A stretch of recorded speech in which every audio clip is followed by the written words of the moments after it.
Je commence par l'interview de Tucker Carlson. Carlson a fait une sortie qui était courageuse. Il a dit qu'il était en contact avec des gens haut placés à la CIA qui lui avaient bien confirmé l'implication de la CIA dans l'assassinat de JFK. Et il a même été jusqu'à aborder la piste de James Jesus Angleton. Spoke to someone who'd seen the documents, okay, 2 years ago, and I got one fact out of him, which is yes, the CIA was involved. And by CIA is a huge organization, but James Jesus Angleton, the head of the operations directorate, had knowledge of this, which I think is well known. But that's the view of someone who saw the documents. James Jesus Angleton, c'est un type qui fait effectivement partie de la CIA à l'époque, qui est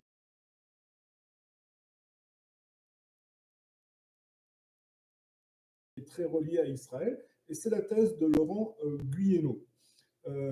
Alors évidemment, moi je ne réfute absolument pas cette thèse. Ce n'est pas une thèse sur laquelle je me suis particulièrement penché, bien que dans mon travail, j'ai observé cette piste. Simplement, dans l'assassinat de Kennedy, il y a plusieurs filières qui agissent en parallèle et en coopération. Et effectivement, la piste James Jesus Angleton est une piste qui revient et qui est sérieuse. Donc, c'est confirmé par Tucker Carlson. Maintenant, ce n'est pas la seule. Et effectivement, si il reste encore des dossiers classés secret défense qui n'ont pas été révélés, même si ces dossiers secret défense étaient révélés, Trump a essayé, mais il n'a pas été jusqu'au bout. Et on lui a rétorqué à l'époque que ça remettait en cause la sécurité de l'État américain.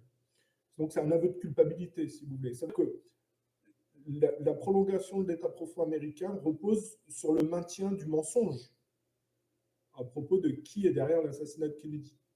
Et c'est pour ça que je fais l'articulation entre Allen Dulles, qui finance les ultranationalistes ukrainiens après la Seconde Guerre mondiale au nom de la CIA,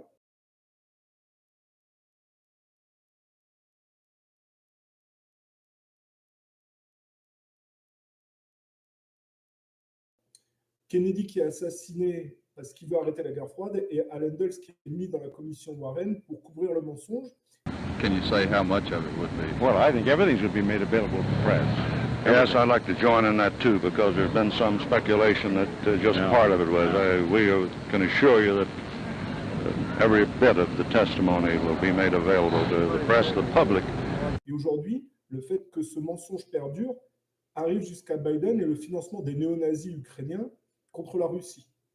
Il faut tout articuler, si vous voulez. Donc, quand Trump a essayé, parce que Trump, malgré des ambiguïtés, essaye aussi, comme Kennedy, de se désimbriquer de l'influence de l'Angleterre sur les États-Unis. Donc, derrière l'Angleterre, effectivement, vous avez la famille Rothschild et le projet du Grand Israël. Donc, Trump, c'est pas qu'il n'est pas lié au sionisme et à Israël, hein, c'est qu'il n'est pas, si vous voulez, il n'est pas complètement aligné sur l'influence de l'Angleterre telle qu'elle, si vous voulez. Donc, il a essayé de déclassifier les documents, mais pour la portion qui bloque, on lui a rétorqué que ça remettait en question la sécurité et la prolongation de l'État américain lui-même. Donc, c'est un aveu de culpabilité. Et le truc, c'est que personne n'a pensé à pousser. Donc, Tucker Carlson a été courageux. Il a dit oui, il y a bien la CIA. On me l'a dit. Quelqu'un haut placé à la CIA avec qui j'ai des contacts me l'a avoué. Mais du coup, vous comprenez que ça dérange toujours, cette histoire d'assassinat de Kennedy, puisque on voit que Tucker Carlson rétropédale en interviewant Félix Rodriguez. Et Félix Rodriguez, ce n'est pas un inconnu. C'est le type qui a capturé Che Guevara après l'assassinat de Kennedy à la fin des années 60. Mais à l'époque de la baie des cochons, il était dans les équipes anticastristes dédiées au renversement du régime de Fidel Castro.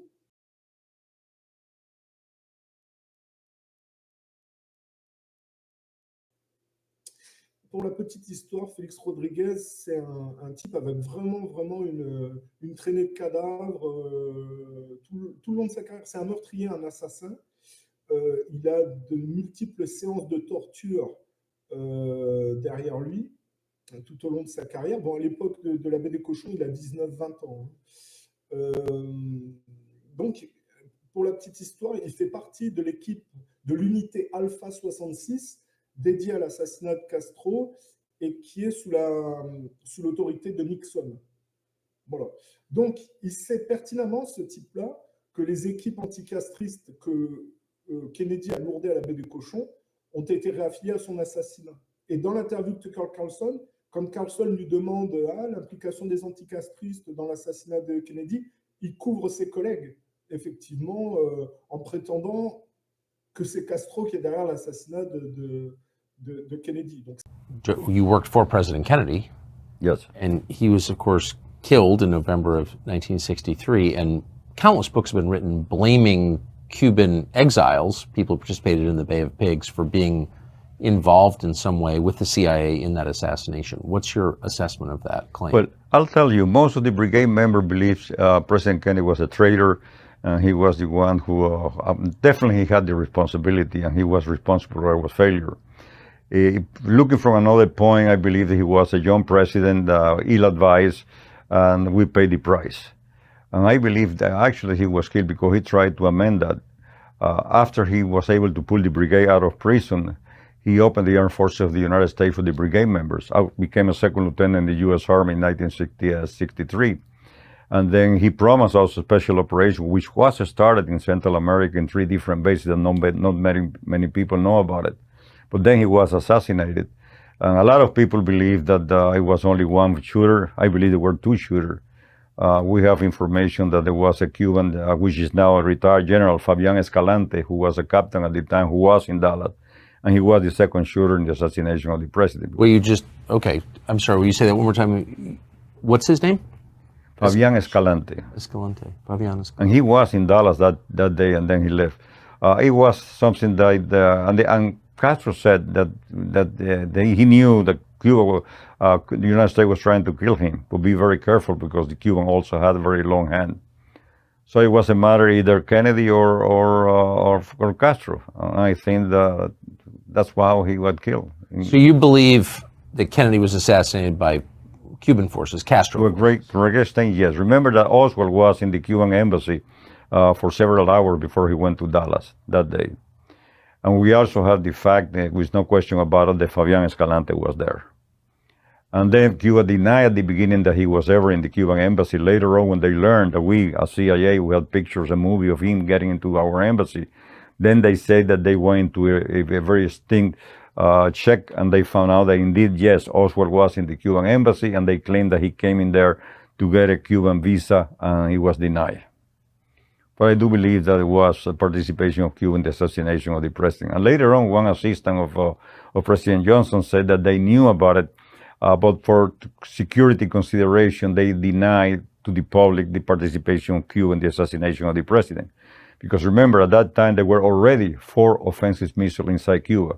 When the October crisis took place, they already had been able to bring into Cuba 4 offensive nuclear missiles.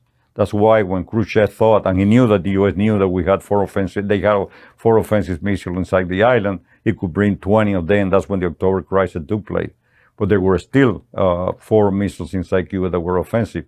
So at the time, everybody said, well, they cannot attack Cuba because the Kennedy-Khrushchev treaty, it was never implemented. Because the important part of that treaty was that there would be a personal ocular inspection by American personnel in Cuba to make sure that they had taken out those 4 missiles. And Cuba never allowed them to be able to come in to check for that. So that compromise was never, the Kennedy-Khrushchev was never implemented at all. Do you believe the CIA had any role in Kennedy's assassination? No, I don't think so. I don't believe so. I know there's a lot of allegations to that effect, but I don't think so. I don't believe so at all. I am convinced. Did you ever come across Howard Hunt during your... Yes, I met him after he came out of prison. Actually, he was coming for Christmas out of prison. And I have met his daughter, which our team is home, Kevin. And we run to each other into Sears. So I invited him to come to my home. You ran into him in Sears? Yeah, in Miami. And I invited him to come to my home. While I am sitting there, I get a call from the chief of station from Miami, say, Felix, by the way, Howard Hunt will be in town. Make sure that you don't meet him. And the guy was sitting right in front of me. I already had given him my card to use for the 3 days he was in Miami. So later on, I called my boss and said, you should have called me sooner. I said, what? He said, well, I had Howard Hunt in front of my house. No, I said, yes. You didn't tell me. And I brought him to Sierra. I brought him to my home. It's the first time I ever met him. Amazing. Why did the CIA not want you to see Howard Hunt? Because they don't want to see, they believe there is a connection between the CIA and them. Even though Howard Hunt was working for the CIA, but he was head of the task force for the White House with Nixon. Yes. So there was a connection there. Yes, there was. Interesting. How did you get involved in the Iran-Contra story? Well, c'est un mensonge évident, et c'est pas par hasard si Tucker Carlson a été obligé ou s'est senti obligé d'interviewer ce menteur, c'est qu'il a fait preuve d'un peu de courage et d'un peu de zèle, et que finalement peut-être qu'on lui a fait comprendre qu'il fallait pas aller trop loin, ou qu'il fallait pas remettre en cause, si vous voulez, la trame actuelle qui se poursuit au travers du conflit en Ukraine. Hein, voilà. Donc, voilà pourquoi Tucker Carlson a interviewé Félix Rodriguez. Alors, Félix Rodriguez, il a un lourd passé. Hein, il ne s'est pas contenté d'être derrière le meurtre de Che Guevara. Hein. Il a effectivement toute cette carrière au sein de la CIA. Il a officié au Vietnam.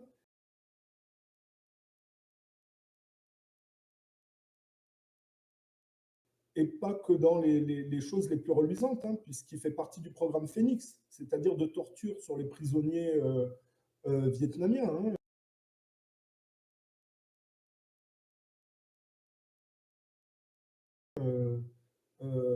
Et d'expérimentation avec des scientifiques juifs sur des cobayes humains. Hein.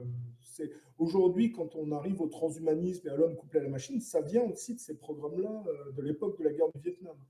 Et en parallèle de ça, effectivement, il y avait, comme à chaque coup avec les anglo-saxons, que ce soit l'Angleterre ou les États-Unis, l'armée, en parallèle de ça, organisait avec les services secrets des trafics de drogue. Hein, voilà, alors l'opium à l'époque de l'Angleterre avec la Chine, mais la cocaïne au Vietnam, entre autres. Et si vous voulez même en savoir un peu plus sur ce personnage de Félix Rodriguez, de toute façon, les personnages comme ça, qui sont des meurtriers, on le voit dans leur physique et dans leur regard. C'est une expression que j'utilise, mais il pue la mort quand même. Hein. Il faut être clair avec ce genre de personnage.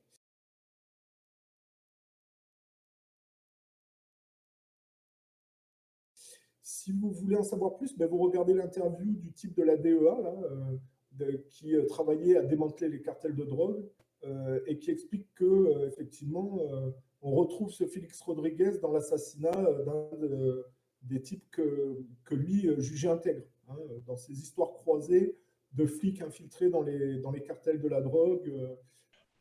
The people that wanted him interrogated basically were Americans. And there was going to be at least one American that was going to be interrogating Kiki.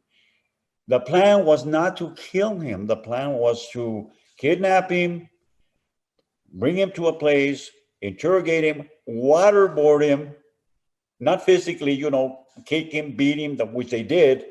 He was supposed to be waterboarded by a waterboarding expert. Their own guy, a CIA operative, was supposed to do the interrogating of Camarena and the waterboarding. And I later identified who this CIA operative was. So you later identified who the CIA operative was. This the person you're talking to, or the person that was supposed to waterboard him? No, the person that was supposed to waterboard him. Another major CIA operative, a well-known CIA operative. The CIA operative that kidnapped or basically tracked down Che Guevara in South America and Bolivia and killed him and cut his hands off. The same CIA operative that was involved in putting a bomb on a plane that was leaving Venezuela with the Cuban fencing team, blew up in the air. The same Cuban that had been assigned to run operations in Vietnam, operations interrogating Viet Cong. He was a major supervisor in Operation Phoenix in Vietnam. a very well-known CIA operative and a very personal friend of President George W. Bush. Is this a name you've revealed in the book or no? Is his name revealed in the book? Yes, it is. What's his name? Ismael Felix Rodriguez. Ismael. AKA, yes, Ismael Felix Rodriguez, AKA Max Gomez. It took me a long time to identify this guy by true name because the witnesses knew him only as Max Gomez. Did you ever get a chance to meet him face to face? No, but I would love to. You would love to meet him? Yes. Let's just say you did. What would you do to him? Well, if I would have met him when I was with DEA, I would have put him in handcuffs. And if I was to meet him now, I'd probably give him one beating for Kiki Camarena. Did you have a relationship with Kiki? Yes, I did. How was he as an individual? I mean, I've interviewed others that knew him personally as well from that era, but how was your experience with Kiki? Well, he wasn't a personal friend of mine, but he had a bad reputation too. I mean, a reputation of being a badass like I did. He was a no sense guy. He was a very serious guy. He had a very strong, penetrating look about him. He was a pretty tough character and a great agent.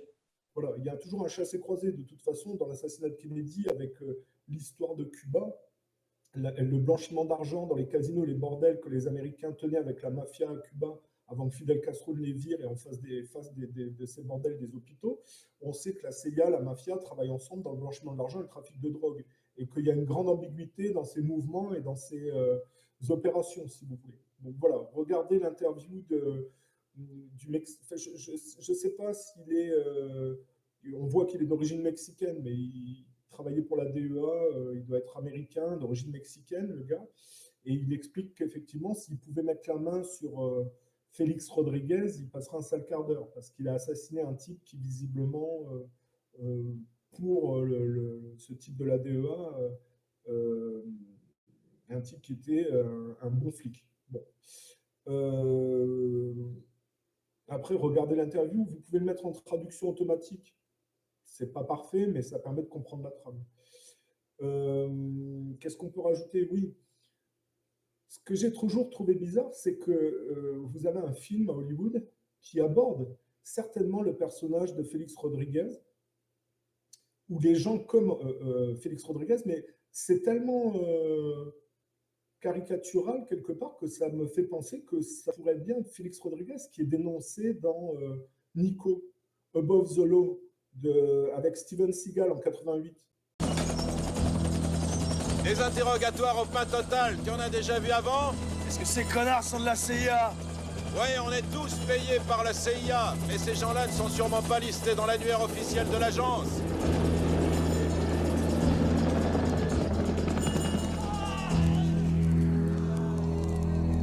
Arrête de pleurer, parle. Tu vas parler, salaud. Mais tu m'entends? Tu m'écoutes, connard? Ouais, Marlène, hein?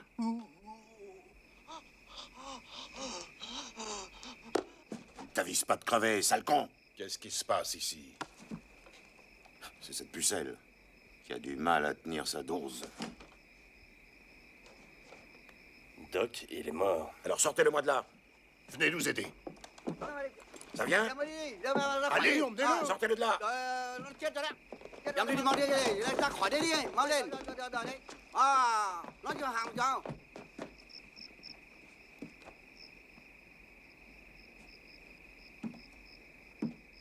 Ne me dis pas que tu ne crains pas la trousse du docteur. J'ai rien à craindre. Oh, tu parles notre langue. Très bien. Où est la dope, colonel? Tous les attentes des loges.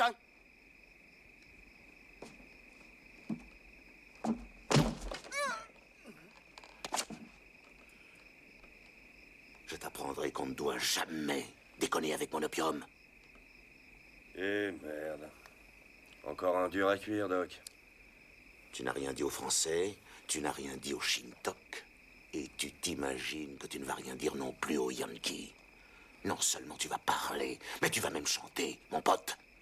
Qu'est-ce que ce guignol a à voir avec les services secrets?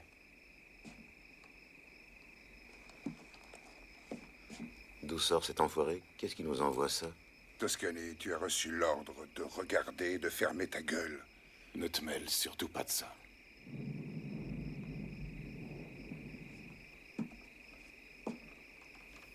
Pour commencer, je vais te couper les 2 chevilles. Je vais t'arracher les pieds et je vais jeter tout ça dans ce panier. Sympa, non? Fogg, ce gars-là est La complètement ferme, dingue. Nico. Écoute, si tu tiens à mourir, je suis à ta disposition. Attrape sa jambe. Arrêtez vos conneries, merde! Nico! Nico! Nico, arrête ça, Nico! Vous prenez pour des soldats, mais vous n'êtes que des barbares! Dégage! Tire-toi! Nico! Tire-toi, ce mec! Dégage! Arrêtez-les! Tire-toi!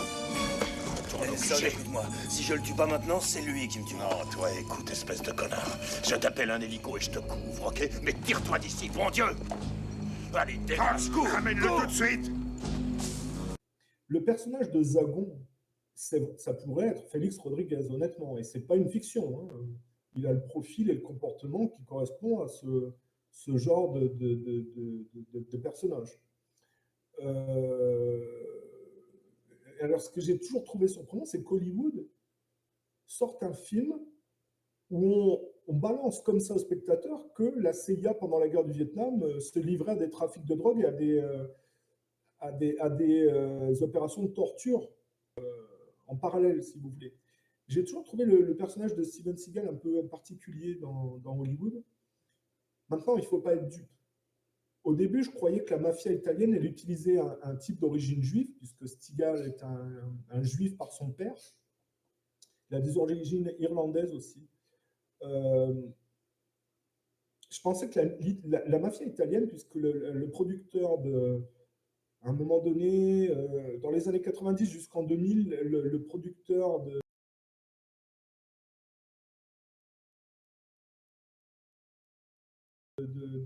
associé de Steven Seagal, c'est Nassau, qui vient de la mafia. Bon, les gens de la mafia sont des pourris, il n'y a pas grand-chose à en attendre, on est bien d'accord.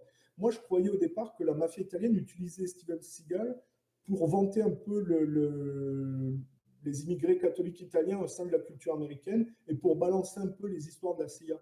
Je doute que ce soit ça en réalité.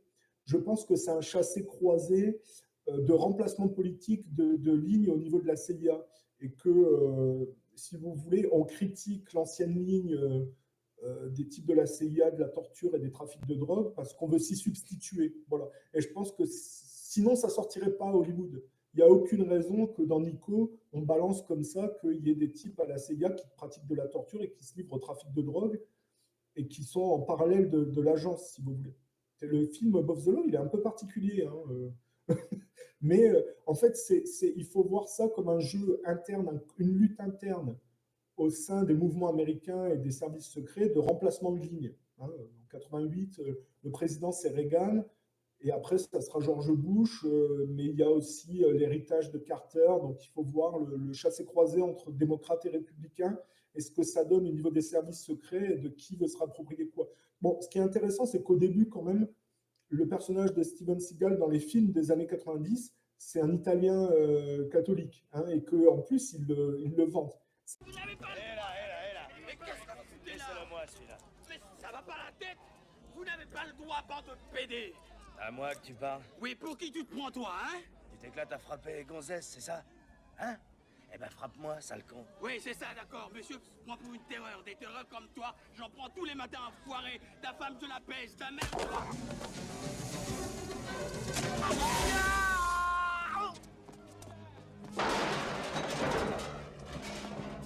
Sale rital, fils de pute!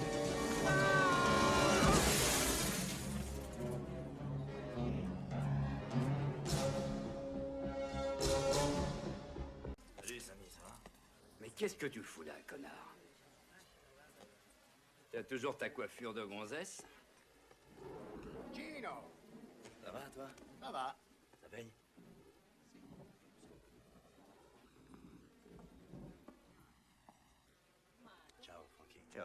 suis désolé pour Buddy. Gino. Ti bacio le mani, Vittorio. Gino, che Dio te benedica. Manchi, café. Gino, mes sincères condoléances. Du fond du cœur. Ma Ricci è un pazzo. E anche, usava bagno sempre. Il l'a tué sous les yeux de sa femme et de ses filles. C'est inhumain. Pire que ça. È un animale, un cornuto di bestia. Ma questo cornuto è con te. Ce n'est pas un des nôtres. È vero?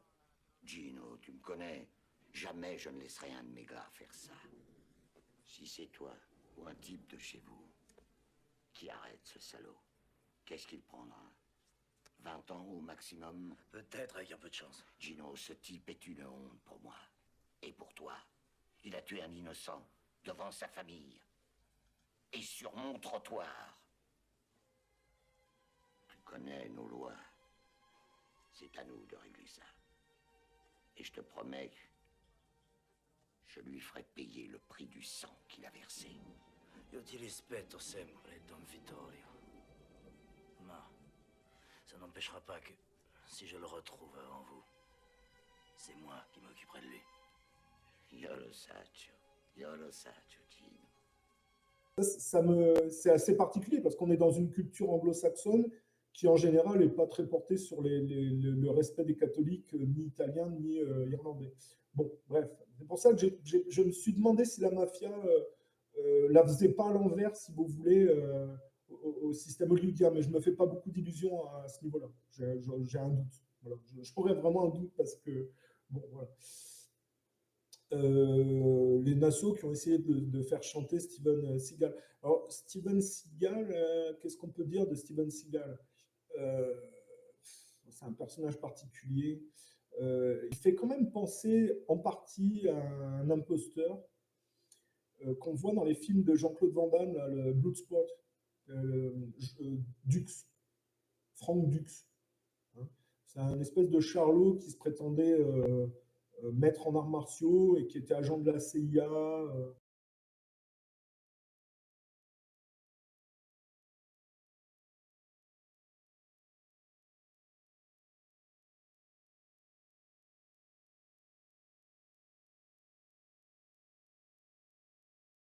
Il s'est bien prétendu qu'il avait fait des tas d'opérations secrètes et c'était un pipoteur. Il y a quand même ce folklore-là chez Steven Seagal. Je ne dis pas que Steven Seagal est aussi autant un charlot que le type, la Frank Dux, que dans Bloodsport, on fait croire qu'il a gagné je ne sais plus combien de dizaines et de dizaines de combats de suite dans un même tournoi, qu'il a tous les records. La fin du film de Bloodsport, il faut voir les records à la fin qui nous balancent comme ça, c'est ridicule. Hein.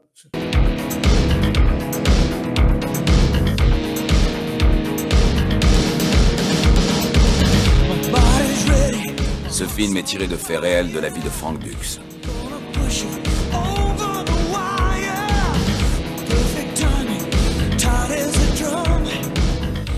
De 1975 à 1980, Frank Dux a livré 329 combats.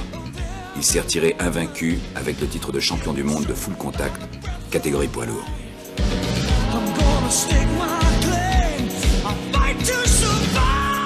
Monsieur Dux détient toujours 4 records du monde. La plus rapide victoire par KO, avec 3 secondes de dixième. Le plus rapide coup de poing avec KO, avec 1/12 de seconde. Le plus rapide coup de pied avec KO, avec 115 km/h. Le plus grand nombre de KO consécutifs dans un même tournoi, avec 56 KO. Par ailleurs, Monsieur Dux a fondé la première école de ninjitsu aux États-Unis, le Dux Ryu.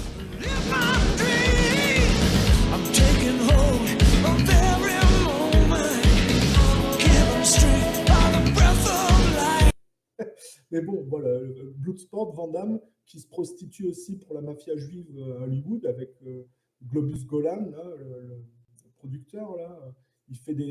En fait, il joue le personnage de Frank Dux, Van Damme.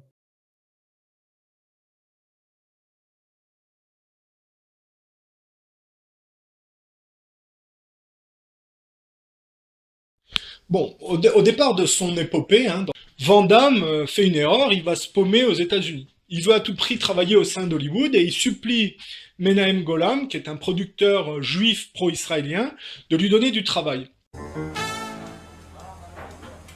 I was sitting with my wife in a French restaurant, and here comes one of the waiters, a handsome young man, holding 2 plates of soup. And he says to me in French, "Was that Monsieur Golan?" I said, "Yes, I'm Golan." He picked up his foot, right foot, and he rubbed my head. The soup did not move. I kick above his head, and he give me, "My friend, tomorrow come to my office, we'll talk you and I business." And I go to his office, and I try to provoke some sorts of dialogue. And I took my shirt, my jacket, and I show, I've got muscle. I can do the split. So I take a chair, I pull back for the vision, I go, wow, in the split position. I can be a fighter, write everything for free. He said, Van Damme, maybe I gave too much. Sit down. Michael Dudakov is a star. What can I do with the split? The muscle. I need acting. Sorry.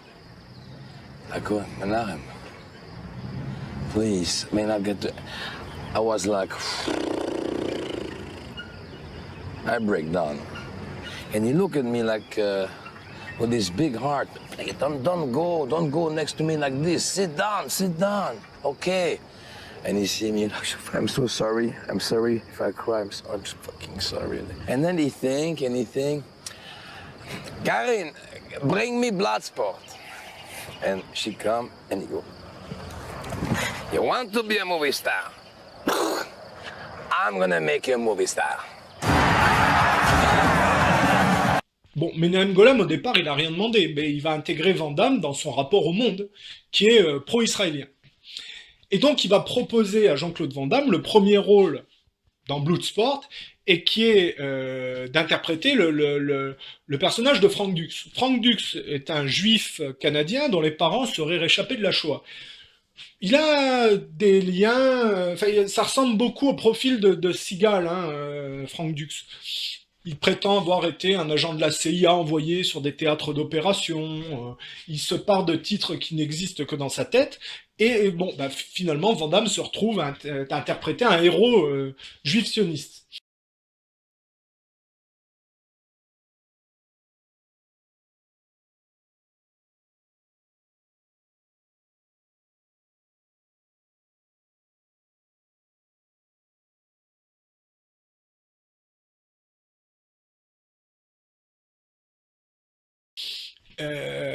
Et dans le film Bloodsport, justement, il va se battre contre une caricature de Saddam Hussein qui s'appelle Sadik Hussein.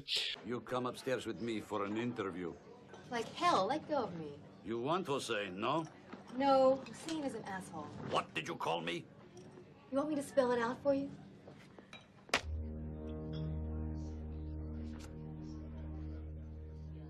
Leave the girl alone. He's the American shithead who makes tricks with bricks. Guess the Kumite starts one day earlier this year, huh, fellas? Look, guys, let's all just calm down, okay? She's coming with me upstairs.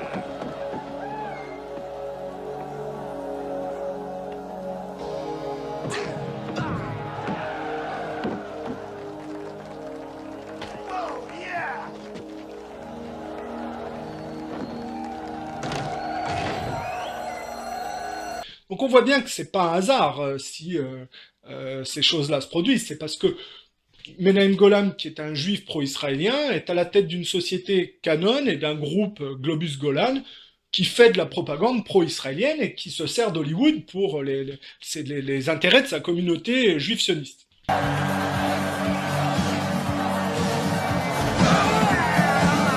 Low-budget, highly commercial action films are Canon's stock in trade. Critics call them exploitation movies, pandering to the lowest cinematic taste. Canon was my favorite film company as a kid.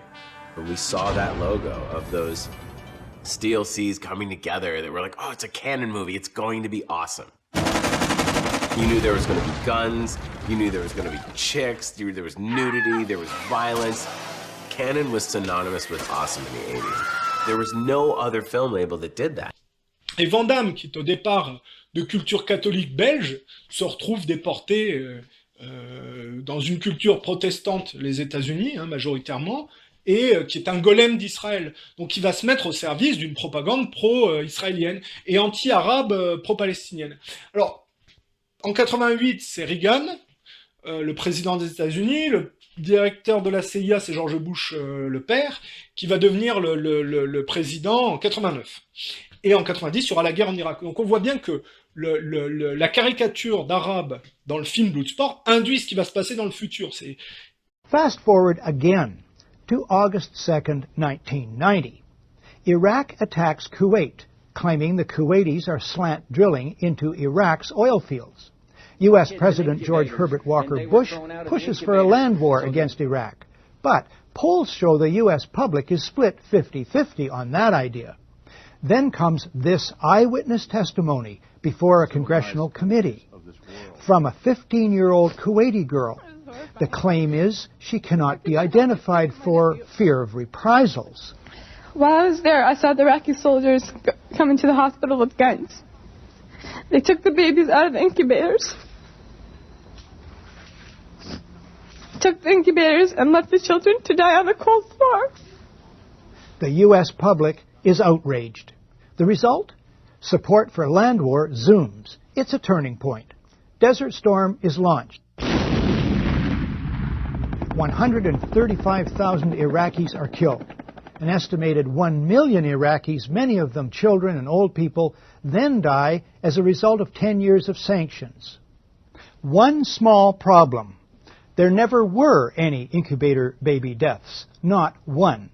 The Canadian Broadcasting Corporation's investigative flagship program, The Fifth Estate, reveals the girl to be the Kuwaiti ambassador's daughter, given her lines and coached in acting by the giant American PR firm Hill & Knowlton.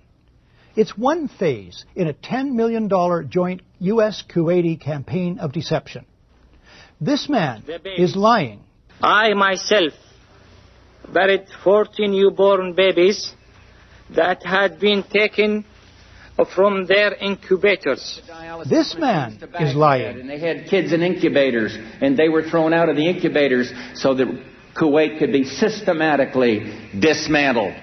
There were a lot of people who participated in a conspiracy. Yes, an out-and-out conspiracy of fake organizations, false documents, fraud, and disinformation.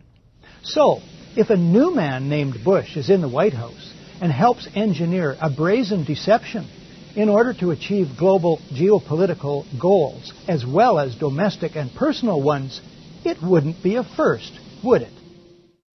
Le fait que Hollywood soit tenu par des juifs sionistes consiste finalement à manipuler l'inconscient collectif au profit d'Israël. Voilà. J'ai toujours dit, Van Damme, il représente quand même l'Européen qui fait le grand écart dans le mauvais sens. Il poursuit la connerie de Lindbergh, là, mais il le fait du côté européen vers les États-Unis. Bon, voilà. J'avais fait une analyse du personnage de Van Damme, le grand écart, la symbolique, mais dans le mauvais sens, c'est-à-dire le point de jonction au service du mauvais côté. Mais il faut savoir que chaque acteur correspond à un mouvement politique. Par exemple, Schwarzenegger, c'est le parti républicain, les Bush. Et puis d'autres acteurs, c'est peut-être plus Clinton. Voilà, il faut regarder un peu. Et donc, je disais, Steven Seagal n'est pas autant un charlot que Frank Dux. On voit qu'il a cette espèce de filiation avec la CIA, la police, maître en arts martiaux, de l'aïkido. Beaucoup de gens se foutent de sa gueule là, sur beaucoup de points. Je ne crois pas qu'on puisse se moquer de lui sur son niveau en arts martiaux.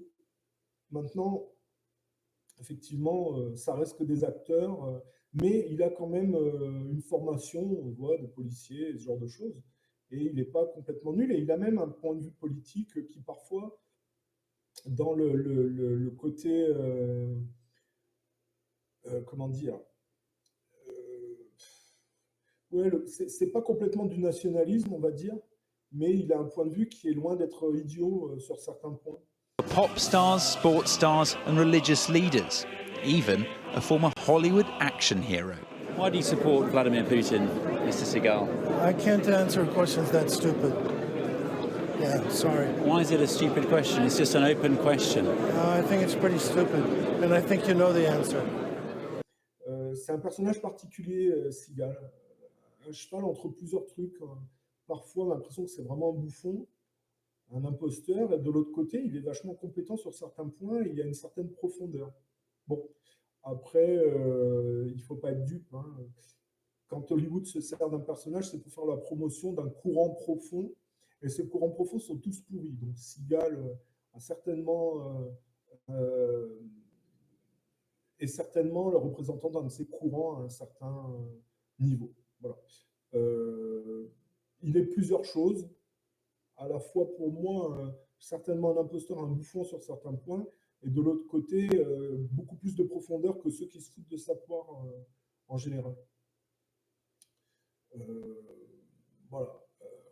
Après, qu'est-ce qu'on peut dire?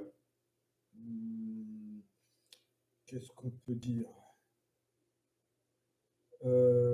Oui, bon, pour le personnage là, de Félix Rodriguez, je pense que le personnage de Zagon, c'est de Félix Rodriguez dont le film parle. Hein. Parce que ça correspond. Hein. C'est un peu caricatural, mais quand même. Et alors, pourquoi Zagon? En fait, pour comprendre Zagon, parce qu'ils ne prennent pas les noms par hasard, il faut comprendre l'histoire du Captagon en Ukraine, qui est envoyé pour galvaniser les troupes, si vous voulez, les mercenaires et les soldats. Il faut savoir qu'au Vietnam, ils ont fait tout un tas de tests de drogue pour augmenter, si vous voulez, la capacité de nuisance et d'efficacité des soldats. Alors, il y a un film qui parle de ces expérimentations, c'est l'échelle de Jacob.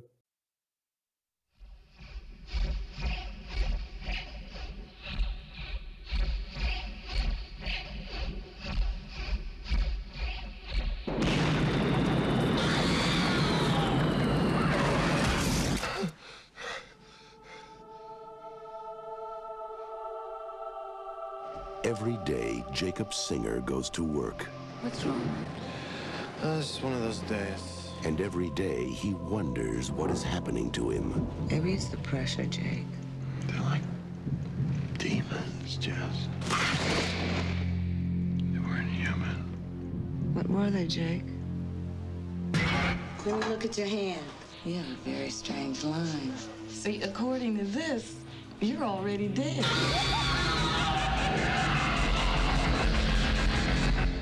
Something's wrong, Jake. They're coming after me. I don't know who they are or what they are, but they're gonna get me, and I'm scared, Jake. I've seen them too. Maybe the demons are real. It's running 106 feet. This is barbaric. I can get rid of the demons. Who are you? I can block the ladder. Where are you taking me? Where am I? Where do you want to go? Home. This is your home. You're dead. I'm not dead. What are you then? I'm alive.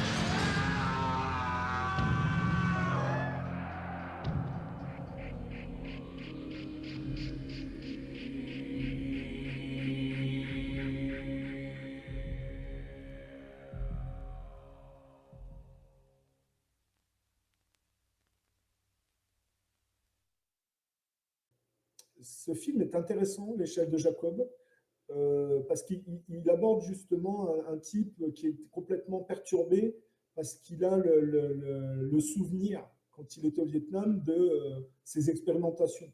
C'est-à-dire qu'ils ont pratiqué des choses horribles au Vietnam. Hein. Ils ont enfermé des gosses dans des cours, ils les ont drogués, ils les ont laissés se massacrer entre eux. Hein. Ils ont testé sur les populations des tas de choses. Et c'était dans l'optique de développer effectivement les capacités militaires des soldats. Et donc, Zagon, ça renvoie certainement à ces drogues pour galvaniser les troupes qui aujourd'hui se retrouvent dans le Cap Zagon, en Ukraine. Le film Above the Law, c'est un ovni dans le sens qu'il expose en partie, pas tout effectivement, c'est pas, attendez, c'est quand même pas un super grand film, je veux dire, avec à voir la fin un peu. On peut se foutre de la gueule de comment il tue le méchant à la fin, mais bon, ça c'est les films de Seagal, si vous voulez.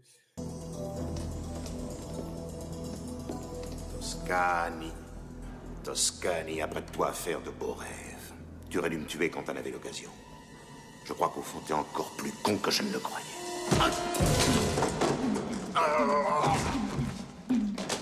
Jack, attention!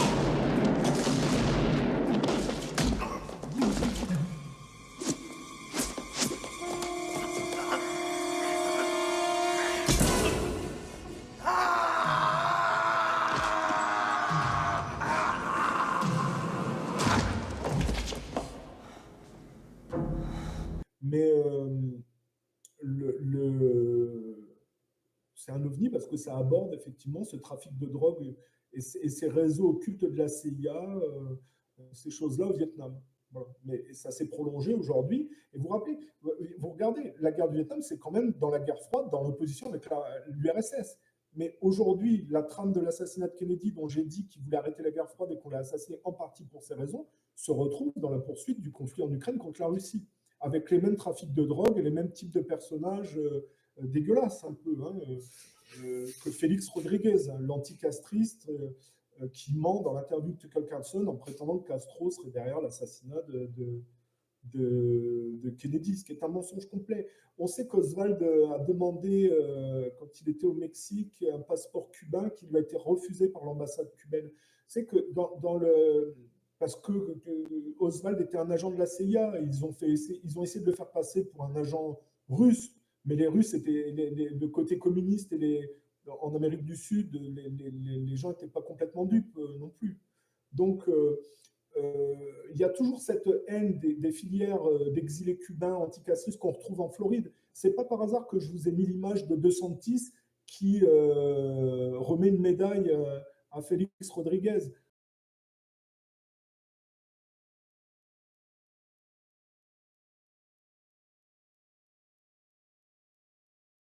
La communauté des exilés cubains anticastristes, et ces gens-là n'attendent qu'une chose, c'est de retourner à Cuba et de reprendre, certainement, de remettre leur bordel et leur casino et de refoutre le bordel comme avant Castro, si vous voulez.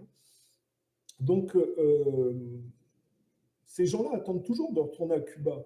Et on voit bien qu'ils sont... le gouverneur de Floride, Ron DeSantis, quand il décore Félix Rodriguez, on voit bien en réalité qu'aux États-Unis, que ce soit Trump ou tous les autres, même s'il y a un relief chez Trump ou DeSantis notamment, sur DeSantis, il a un côté positif dans le rapport au Covid et aux vaccinations. Mais on voit bien que dans le fond, c'est toujours... les Américains ont été éduqués à l'anti-Russie, à l'anticommunisme, par des films comme Aube Rouge, avec... ils sont dans l'hystérie paranoïaque, dans le délire inversé.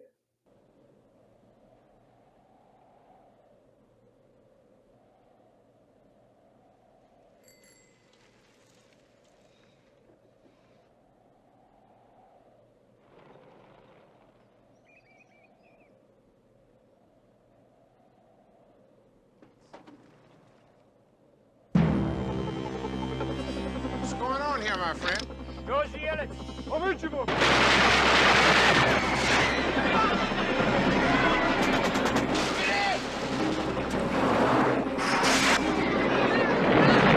This is the emergency broadcast system. We are under attack by conventional forces of the Russian army. It is believed the lead waves were disguised as commercial charter flights. Communications have broken down with other parts of the country. Large areas of the Midwest may have been overrun.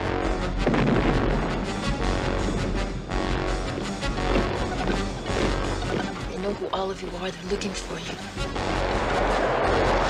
You're 40 miles behind enemy lines. I just want to go home. They took a lot of people away. Where's my dad, Mr. Eckert? I want to love somebody, Andy. I'm gonna die before it happens. They're gonna kill us!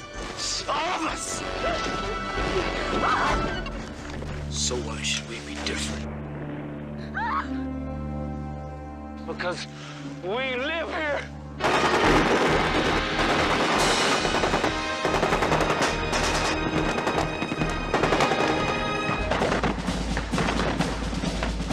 Not bad for a bunch of kids, huh? Mama'd be real proud.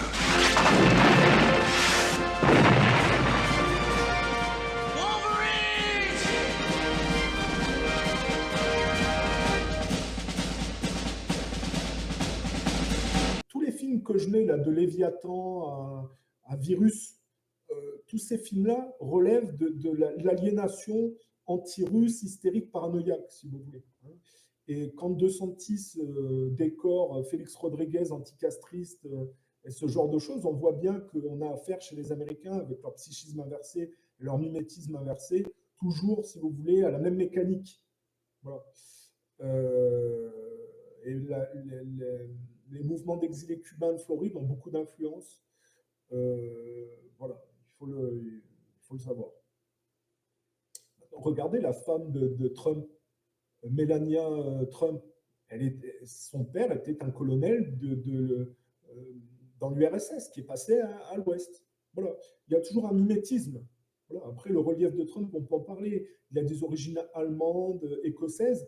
Et ça, effectivement, c'est un atout. Trump, ça veut dire atout, hein, je crois, en anglais. Dans l'opposition à l'Angleterre directe, dans l'opposition relative du monde anglo-saxon, mais toujours au sein de la Green Machine, malheureusement. Voilà ce qu'on peut dire pour l'interview de Tucker Carlson qui, après avoir fait preuve d'un peu de courage et d'avoir essayé d'ouvrir un peu la piste, a rétropédalé en interviewant des types qui étaient du côté des anti-Kennedy, quoi, si vous voulez. Félix Rodriguez, c'est vraiment les filières de Frank Sturgis.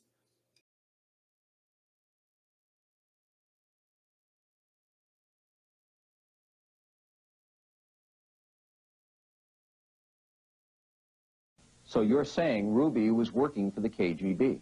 Ruby was working for the Cuban intelligence service. The Cubans? Yes, sir. You know that to be a fact? Yes, sir, I do. Soon after the assassination, Sturgis says the CIA and FBI brought evidence to President Lyndon Johnson, suggesting the Soviet Union was involved in JFK's murder. That the Soviet Union, through the KGB, successfully assassinated the President of the United States with the help of Fidel Castro and got away with it. Yes. That's exactly what I'm saying. Sturgis told me he wants his story out because he himself has been accused of having something to do with the assassination. He says he is tired of hearing lies. De tous ces anticastristes tenus notamment par Nixon et l'opération Alpha 66 dans les tentatives d'assassinat de Castro, si vous voulez. C'est eux qui détestaient Kennedy pour l'histoire de la baie des cochons et qui se sont retournés contre lui, qui ont été utilisés contre lui.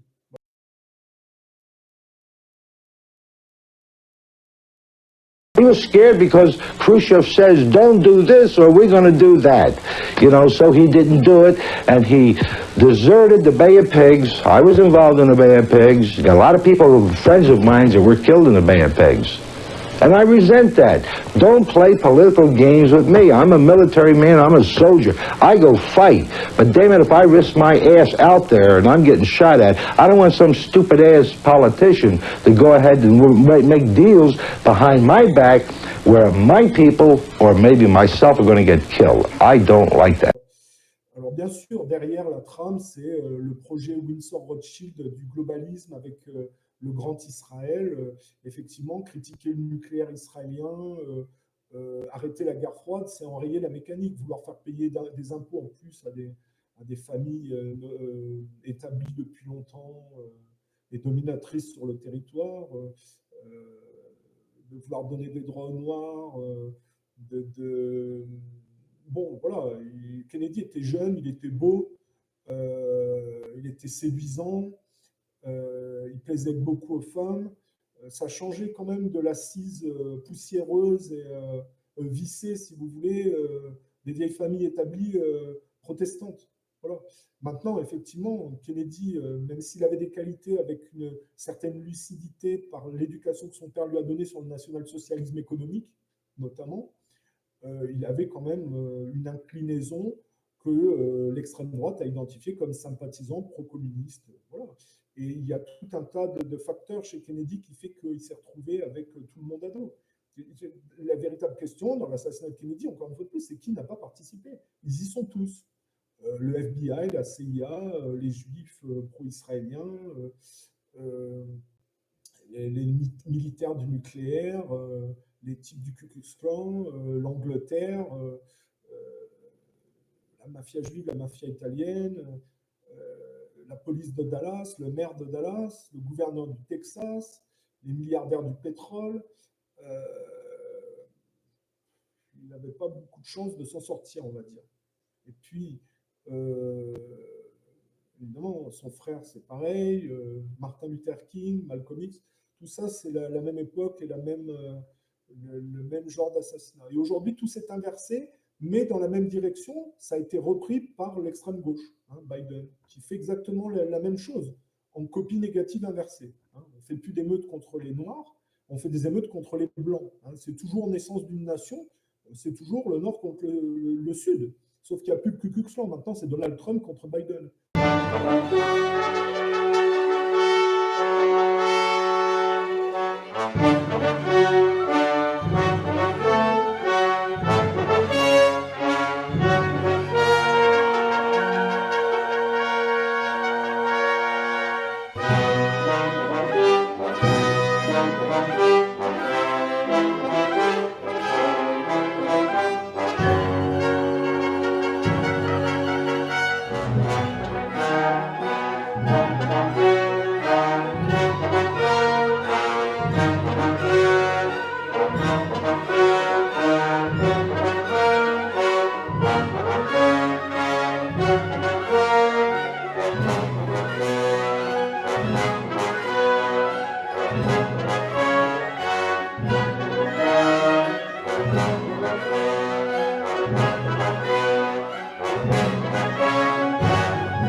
Et c'est toujours la même histoire. Par contre, c'est toujours au profit du projet du Grand Israël, avec plus ou moins de relief selon les uns et les autres.